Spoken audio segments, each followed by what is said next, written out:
Biglaan na lang sumulpot ako sa loob ng supermarket at pumili ng pagkain yan, bumili na. Kasi nagugutom na at saka bukas wala na mapasok kasi Thursday ngayon.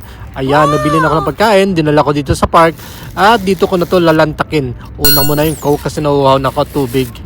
Ay, syempre naglakad na papunta dito para hindi lumaki yung mukha natin gaya ng mga amon yung malaki mukha makapal pa. Ay, hindi, joke lang. Eto na may isang slice ng chicken pizza or Dijon pizza. Ganon, in Arabic pa. Eto, may isang box pa dito at hulaan nyo na kung anong laman yan.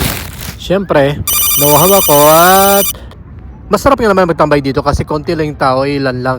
Pero para healthy tayo, inom muna tayo ng Coke. Ayan yung Coke nila dito. Covered daw, sealed din ng foil. Ay natural, mahirap buksan kasi isa lang kami gamit. Teka, ang hirap na talaga buksan pag ganito lang.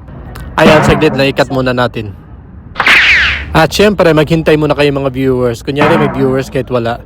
Ang hirap talaga buksan nito kasi isang kamay lang gamit. O ayan, na-open na. So excited, ang sarap. Masarap siya kaya. Eto nga pala naman ng box, ayan. Parang magic, abracadabra. So, blueberry, berry cheesecake yan. At enjoy!